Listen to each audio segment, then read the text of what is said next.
Right friends, இந்த வீடியோவில் நம்ம எதை பற்றி பார்க்க போகிறோம்னா, இபிஎஃப்ஓ தரப்புல இருந்து 2 மகிழ்ச்சியான சர்க்குலர் வெளியிட்டிருக்காங்க. அதை பற்றின தகவல் தான் இந்த வீடியோவில் பார்க்க போகிறோம். ஸோ கண்டிப்பாக இந்த இன்ஃபர்மேஷனை நிறைய பேருக்கு ஷேர் பண்ணுவீங்க அப்படின்னு நம்புகிறேன். நிறைய பேருக்கு இது பயனுள்ளதாக இருக்கும். ஸோ முதலாவது சர்க்குலர் என்ன அப்படின்னு பார்க்கலாம். அதாவது 30/5/2025 அன்றைக்கி தான் இந்த சர்க்குலர் வெளியிட்டிருக்கிறாங்க. Employers of all establishment covered under EPFO. So எல்லாம் யாருக்கு இந்த சர்க்குலர் அனுப்பப்பட்டிருக்கு அப்படின்னா, எல்லா எம்ப்ளாயர்ஸ்க்கும் அனுப்பியிருக்காங்க. எல்லா கம்பெனிக்கும் இந்த சர்க்குலர் வந்து அனுப்பியிருக்காங்க. சப்ஜெக்ட் பாருங்க, UAN activation and seeding bank account with Aadhaar for availing the benefits under ELI scheme extension up to 30th June 2025 regarding.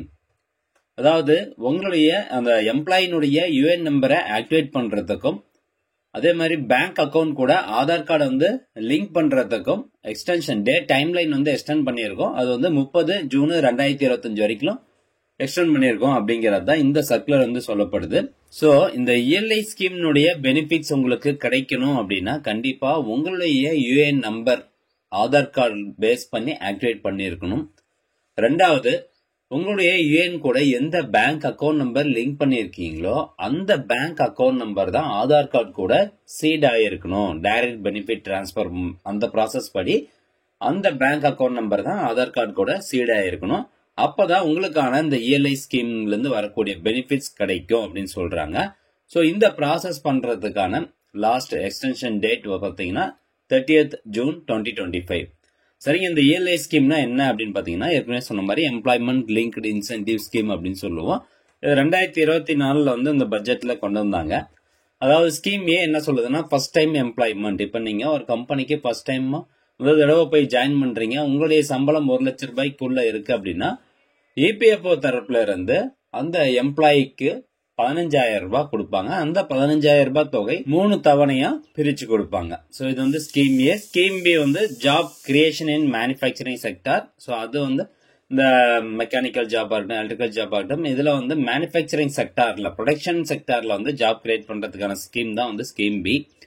Scheme C பாத்தீங்கன்னா சப்போர்ட் டு எம்ப்ளாயர்ஸ்.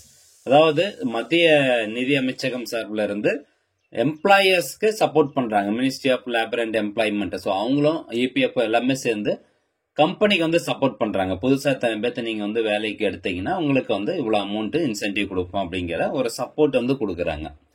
ஸோ இதுதான் வந்து இஎல்ஐ ஸ்கீம். இந்த இஎல்ஐ ஸ்கீம்ல நம்ம பார்க்கக்கூடியது என்னன்னா, scheme A first time employment. So first time employment, அந்த புதுசா நீங்க ஒரு கம்பெனியில ஜாயின் பண்ணிருக்கீங்க அப்படின்னா அந்த எம்ப்ளாய்க்கு வந்து கண்டிப்பா அவங்க 15,000 ரூபாய் பணம் கொடுப்பாங்க. அந்த பணம் கொடுக்கணும் அப்படின்னா யூஏஎன் நம்பர் வந்து ஆதார் கார்டு கூட ஆக்டிவேட் ஆயிருக்கணும். ரெண்டாவது, எந்த பேங்க் அக்கவுண்ட் நம்பர் நீங்க யூஏஎன்ல லிங்க் பண்ணி வச்சிருக்கீங்களோ அந்த பேங்க் அக்கவுண்ட் நம்பர் தான் ஆதார் கார்டு கூட சீட் ஆயிருக்கணும் அப்படிங்கறதான் சொல்லப்படுது. ஏன்னா இது வந்து டைரக்ட் பெனிஃபிட் டிரான்ஸ்பர் அப்படிங்கிற ப்ராசஸ் மூலமா அந்த பேங்க் அக்கவுண்ட் நம்பருக்கு அவங்க 3 தவணையில அந்த மொத்தமா 15,000 ரூபாய் தொகை கொடுப்பாங்க. ஓகே, இதற்கான டேட் வந்து எக்ஸ்டெண்ட் பண்ணிருக்காங்க. ஏற்கனவே வந்து 22/11/2024 வரைக்கும் எக்ஸ்டெண்ட் பண்ணியிருந்தாங்க. அப்படி அப்படியே எக்ஸ்டெண்ட் பண்ணி லாஸ்டா 28/3/2025 வரைக்கும் எக்ஸ்டெண்ட் பண்ணியிருந்தாங்க. அதுக்கப்புறம் பாத்தீங்கன்னா மறுபடியும் இன்னும் நிறைய பேர் வந்து இதை அப்டேட் பண்ணாத காரணத்தினால 30 ஜூன் 2025 வரைக்கும் டைம் எக்ஸ்டெண்ட் பண்ணியிருக்காங்க. ஸோ இது வந்து ஒரு பயனுள்ள ஒரு தகவல். முடிஞ்சவங்க நிறைய பேர் ஷேர் பண்ணி விடுங்க. ஏன்னா இப்போ லாஸ்ட் போன மாசம் வந்து பாத்தீங்கன்னா ஒரு சில பேருக்கு அமௌண்ட் வந்திருக்கு. முதல் தவணையா 3,000 ரூபாய் தொகை வந்திருக்குது. ஸோ அதனால இது எல்லாருமே அப்டேட் பண்ணிக்கோங்க. ரெண்டாவது வந்து பாத்தீங்கன்னா, ரெண்டாவது சர்க்குலர் என்ன சொல்றாங்க, 26/5/2025 நீங்க வெளியிடப்பட்டிருக்குது. Declaration of rate of interest for the employees provident fund members account for the year 2024 to 2025 regarding. அதாவது பேரா 60 of 1 படி EPFO employee provident fund scheme 1952 to credit interest at 8.25% for the year 2024 to 2025. So இது வந்து லாஸ்டா பேசியிருந்தாங்க. இந்த மாதிரி 2024 to 25 நிதியாண்டிற்கான வட்டி விகிதம் வந்து 8.25% அப்படின்னு சொல்லியிருந்தாங்க. அதிகாரப்பூர்வமான தகவல் வந்து இல்லாம இருந்தது. அதாவது பிரஸ் ரிலீஸ்லயோ இந்த மாதிரி ஒரு சர்க்குலர்லயோ வெளியிடப்படாம இருந்தாங்க. அதை இப்ப வெளியிட்டு இருக்கிறாங்க.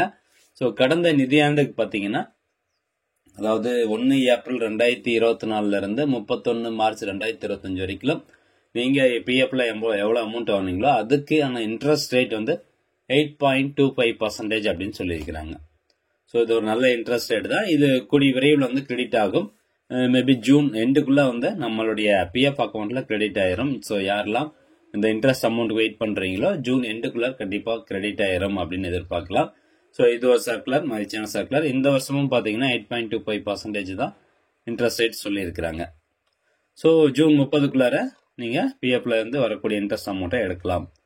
ஓகே ஃப்ரெண்ட்ஸ், இந்த 2 முக்கியமான சர்க்குலர் நிறைய பேர் ஷேர் பண்ணுங்க. மீண்டும் அடுத்த ஒரு நல்ல பதிவில் சந்திக்கலாம். நன்றி, வணக்கம்.